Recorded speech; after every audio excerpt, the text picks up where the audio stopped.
दोस्तों, अमीर होना आज की इस दुनिया में सबसे बड़ी चाहत हो गई है।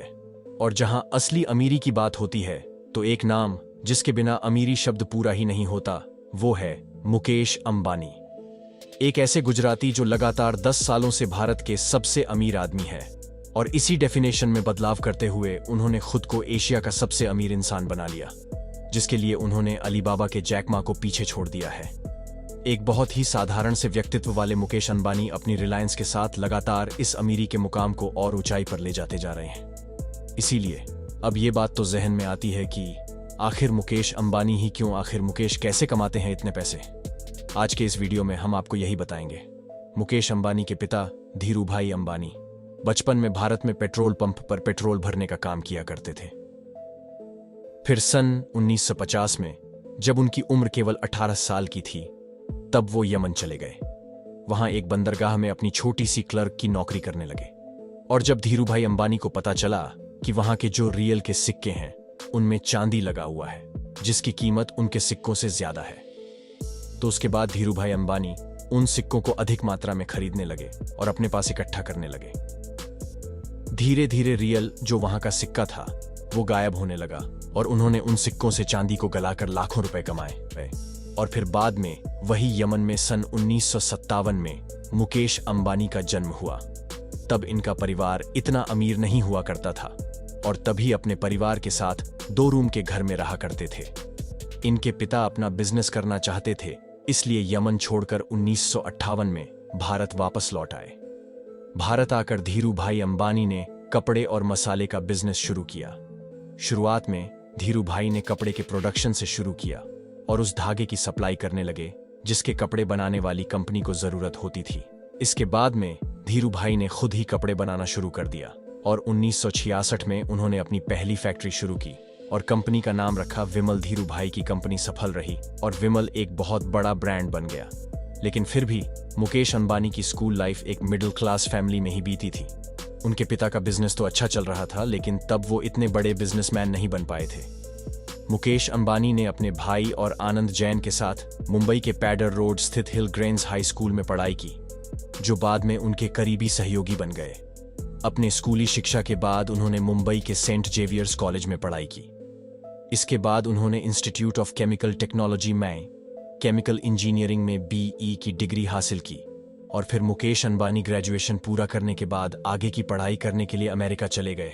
उन्होंने स्टैनफोर्ड यूनिवर्सिटी में एडमिशन तो ले लिया, लेकिन बीच में इतनी पढ़ाई छोड़ भारत आ गए क्योंकि उस वक्त तक पिता का बिजनेस चल पड़ा था। इसी कारण उन्हें भारत लौटना पड़ा ताकि वो अपने पिता की मदद कर सकें। असल में हुआ कुछ यूं था कि जब मुकेश अंबानी अमेरिका से MBA कर रहे थे, उसी दौरान धीरूभाई अंबानी को पॉलिस्टर धागे को बनाने का सरकारी लाइसेंस मिल गया।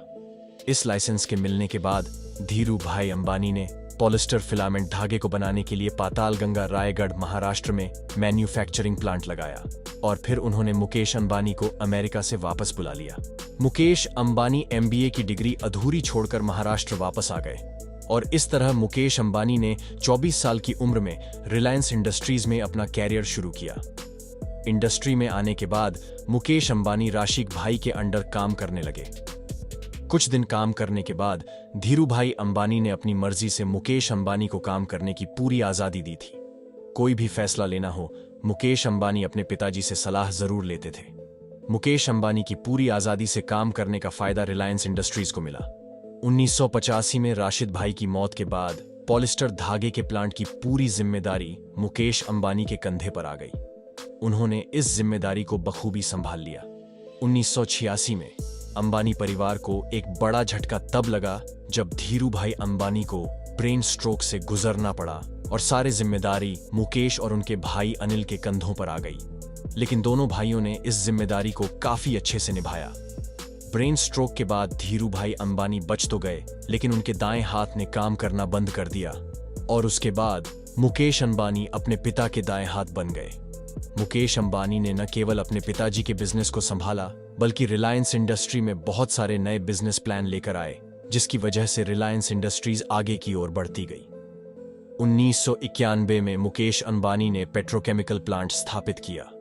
1995 में कंपनी ने रिलायंस टेलीकॉम की शुरुआत की।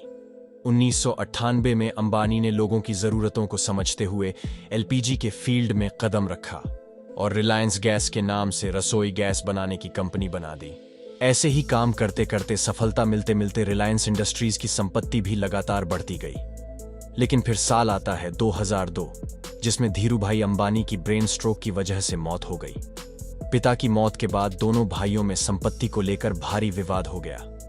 इन दोनों के विवाद से कंपनी को बहुत ज्यादा नुकसान झेलना पड़ा। इसी कारण इन दोनों भाइयों के झगड़े को खत्म करने के लिए उनकी मां ने रिलायंस इंडस्ट्री का 2 हिस्सों में बंटवारा कर दिया। मुकेश अंबानी के हिस्से में रिलायंस इंडस्ट्री और रिलायंस पेट्रोकेमिकल आ गया। बंटवारे के बाद मुकेश अंबानी ने नई शुरुआत की और अपने बिजनेस को आगे बढ़ाना शुरू कर दिया। मुकेश अंबानी की कमाई का main source Jamnagar petroleum refinery बनी। 2006 में रिलायंस इंडस्ट्री में रिलायंस रिटेल मार्केट में भी कदम रख दिया। रिलायंस से रिटेल ब्रांड नाम के अंदर पूरे देश में शॉपिंग सेंटर शुरू किया, जिसमें रिलायंस फ्रेश स्टोर काफी मशहूर हुआ।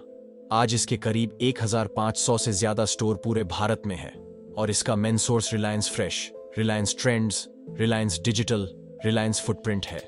2010 में रिलायंस इंडस्ट्री ने इन्फोकॉम ब्रॉडबैंड कंपनी की शुरुआत की, जिसका असली रंग 2016 में देखने को मिला, क्योंकि ये ही रिलायंस इंडस्ट्री के टेलीकॉम सेक्टर में बहुत बड़ा चेंजिंग ईयर साबित हुआ। 2016 में रिलायंस इंडस्ट्रीज ने अपना टेलीकॉम सर्विस से रिलायंस जियो शुरू किया, जो इन्फोकॉम ब्रॉडबैंड का एक बड़ा रूप था। इसके बाद तो जियो ने भारत की टेलीकॉम इंडस्ट्री को तहस नहस कर डाला और रिलायंस ने उसी साल LYF ब्रांड नाम से अपना स्मार्टफोन 4G लॉन्च किया। 2016 में LYF सबसे ज्यादा बिकने वाला मोबाइल भी साबित हुआ। रिलायंस जियो टेलीकॉम सेक्टर में आते ही उसने बाजार को पूरी तरह से बदल दिया और देखते ही देखते बाकी सभी टेलीकॉम कंपनियों के मुकाबले सबसे ज्यादा कस्टमर रिलायंस जियो के बन गए और 3 साल में जियो टेलीकॉम की नंबर 1 कंपनी बन गई और जियो ने 35 करोड़ से ज्यादा कस्टमर बना लिए। 2019 में जियो ने लगभग 11,679 करोड़ रुपए का इनकम जनरेट किया। इसके बाद रिलायंस इंडस्ट्री ने 2020 में जियो मार्ट को भारत के 200 शहरों में लॉन्च किया। रिलायंस इंडस्ट्रीज मीडिया, फिल्मों और म्यूजिक इंडस्ट्री में भी एक्टिव है। मीडिया में रिलायंस इंडस्ट्री के पास नेटवर्क 18 है। इतना सब कुछ करने के पीछे अगर किसी इंसान का दिमाग था तो वो सिर्फ मुकेश अंबानी ही थे और आज वो अपने इन्हीं सारे एक्सपेरिमेंट और नए तरीके बिजनेस के कारण ही इतने पैसे कमा पाते हैं और अपने साथ ही साथ रिलायंस इंडस्ट्री ने 2,36,000 लोगों को जॉब भी दे दी है। आज शायद ये ऐसा कोई फील्ड है जिसमें रिलायंस इंडस्ट्री नहीं है।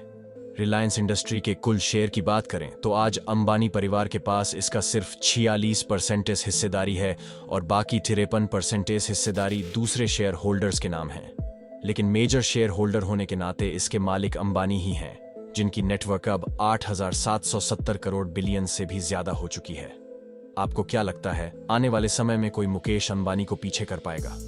अपनी राय हमें बताना। साथ ही इस वीडियो को लाइक शेयर जरूर करें। साथ ही इस चैनल को सब्सक्राइब भी कर लें।